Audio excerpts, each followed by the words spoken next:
tive uma situação com os meus pais que, primeiro, eles diziam que eu não era originalmente uma criança esperada, né? Eu sou o terceiro filho, então o objetivo deles original era ter 2, então eu acabei vindo fora da programação deles. Então, eu sendo uma criança muito hiperativa, muito louca, expulso de colégio, não conseguia ficar parado em sala de aula, me quebrava todo, fazia um monte de arte. Já não era boa coisa acontecendo. Meus pais entraram numa de falar, cara, ou você vai se organizar, você vai ser alguma coisa na vida, ou você vai acabar virando, minha mãe falava, você vai acabar virando um traficante. Não sei porque ela falava isso, porque depois de velho eu acabei sendo traficante, sou traficante de drogas, mentira, não sei. Mentira!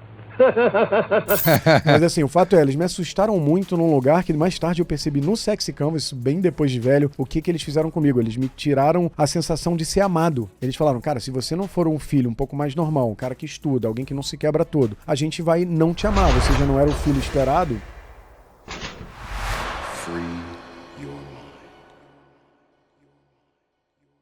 Eu tive um desafio muito grande na infância. Eu fui diagnosticado TDAH, até dei uma gaguejada, né? Mas TDAH, aquela transtorno, desordem, como é que é? De hiperatividade e déficit de atenção, né?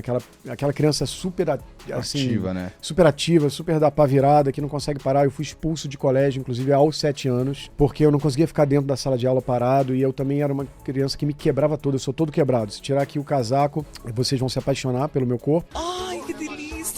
Mas antes disso, vocês vão perceber um monte de corte. Eu sou todo quebrado, já quebrei clavícula, já quebrei perna, já quebrei braço, já quebrei o corpo todo. E não num incidente só, foram vários incidentes separados. E eu tive uma situação com os meus pais que, primeiro, eles diziam que eu não era originalmente uma criança esperada, né? Eu sou o terceiro filho, então o objetivo deles original era ter 2, então eu acabei vindo fora da programação deles.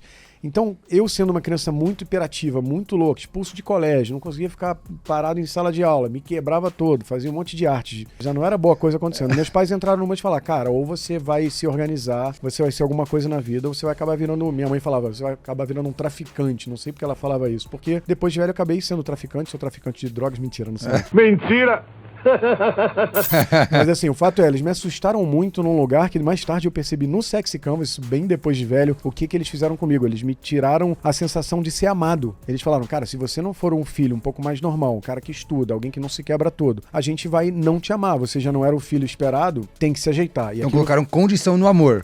Criaram um amor condicional que foi muito assustador para uma criança de 7 anos. E eu percebi, caramba, cara, ou me organizo, ou vou acabar virando um traficante, como minha mãe falava, ou eu acabar ficando uma criança abandonada e não amada. Isso é uma dor muito forte pro adulto. Isso me ajudou muito na criação da teoria do Sexy Canvas, eu explico mais pra frente isso. E eu acabei me tornando um nerd, mas um nerdzão mesmo. Aos 7 anos de idade comecei a programar. Meu primeiro computador, pra vocês terem uma ideia, ninguém vai nem entender isso, mas ele não tinha unidade de gravação, não tinha HD, não tinha memória. Ele tinha memória RAM, mas ele não tinha como gravar. Então eu programava o dia inteiro, chegava no final do dia, eu perdia tudo.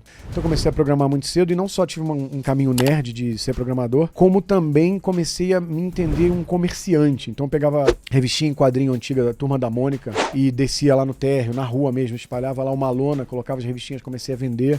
Muito cedo também vendi sanduíche natural na praia, com 12 anos de idade.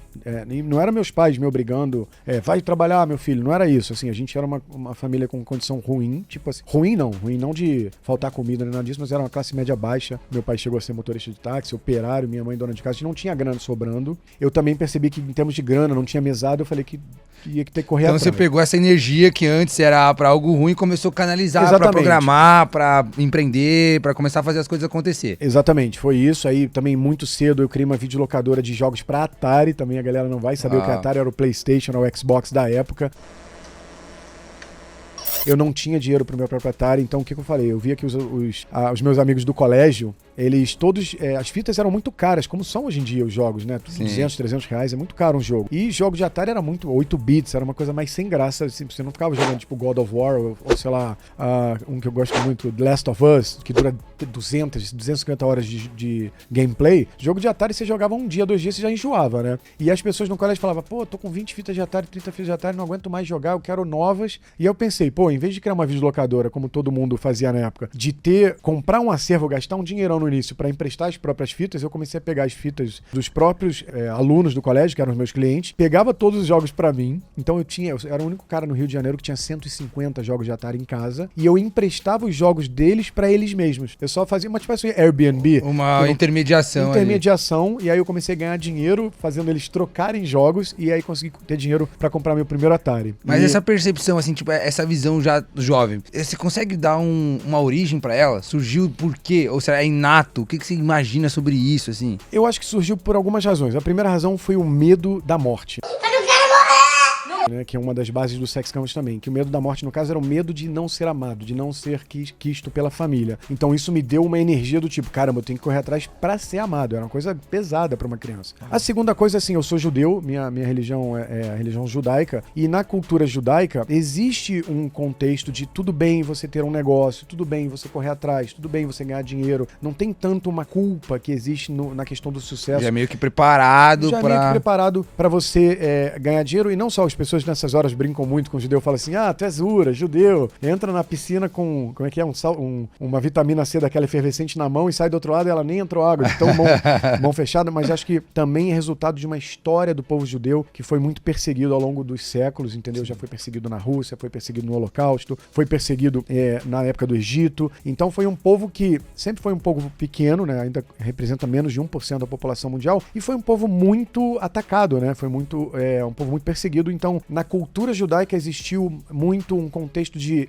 a informação, e isso vale para todo mundo que está nos assistindo, o conhecimento e a informação é o único bem que ninguém pode roubar de você. Então é um povo que foi considerado o povo do livro, um povo que lê muito, um povo que estuda e um povo que coloca em prática, é um povo muito de prática. Então eu acho que essa mistura de medo de não ser amado com a cultura judaica, com a falta de grana da minha família, que eu não ia ter nada que viesse de mão beijada, fez virar uma turbina para me tornar uma pessoa de negócio muito nova. Assim. E, inclusive, o Napoleon Hill, nos livros dele, assim, tem umas coisas que eu gosto muito. Inclusive, dos pontos que ele toca é o seguinte, o tempo mais apto pra alguém ter uma ideia disruptiva ou algo extraordinário é quando ela tá no mais fundo do poço. Exatamente. Né? Que a nossa mente é obrigada a achar uma solução por uma questão de sobrevivência. Exatamente, uma questão de sobrevivência, que toca nos nossos sistemas mais basais, nos sistemas mais reptilianos de fugir ou lutar da coisa do humano bicho. É a hora que você tem que agir, senão vai dar merda, literalmente. E aí, seguindo a minha história, eu mais tarde acabei entrando na engenharia eletrônica muito cedo, era 8 da manhã. Mentira, eu entrei acho com 15 para 16 anos e tinha uma coisa de gente correta, gente que vai dar certo, tem que fazer ou engenharia, ou medicina, ou direito. Esse era o padrão da época, fazer vestibular, estudar inglês, fazer faculdade, de preferência, para quem não tinha muita grana, faculdade pública, uma federal, como né, nós fizemos, e foi o caminho que eu fiz, também fiz na UFRJ, e já muito nerd, acabei sendo chamado para trabalhar na IBM. A IBM, pouca gente conhece hoje em dia, mas a IBM era o Google da época, era o sonho de todo o moleque nerd, era trabalhar na IBM. É uma referência de cases de sucesso, quantos de erros também. Muitos erros que fez a IBM sumir, né? Ela deixou de ser sexy, mas na época que eu fui chamado muito cedo, eu entrei pra trabalhar na IBM com 17 anos, nem podia na época ser tão novo, e eles deram um jeito lá, claro que eu entrei como estagiário ainda, porque eu tava desenvolvendo ciência na UFRJ, iniciação científica, criei projetos de computação gráfica, enquanto também fazia uma iniciação científica em inteligência artificial. Meu primeiro paper de inteligência artificial publiquei com 18 anos, faz 31 anos que o meu primeiro paper de inteligência artificial foi publicado, e continuava sendo um developer muito bom.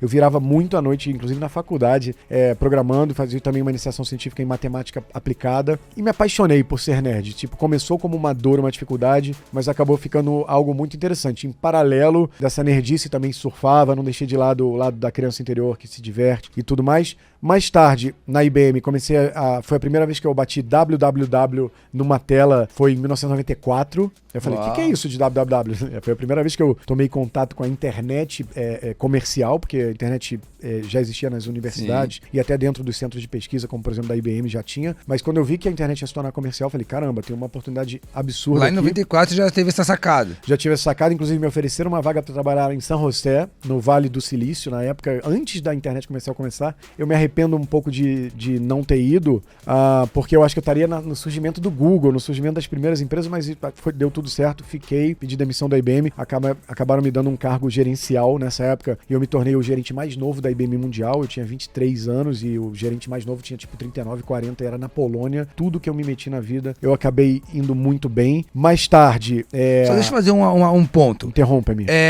Quando a gente escuta isso, o que é a tendência principalmente do jovem ou da maioria das pessoas pensar? Óbvio que o cara ia dar certo. Olha tudo que ele fez com 18 anos. Aí, às vezes, talvez o jovem tá assistindo e fala assim, não tem como eu dar certo porque não fiz tudo isso. Como que você percebe isso dessa forma? Tem alguma relação? Tem uma relação assim, realmente eu comecei cedo, me facilitou, então não é maluquice o que vocês estão pensando, o que você falou, faz todo sentido. Mas muita gente começa com 40, com 50, com não 60. Define então. Não define. Facilita, mas não define.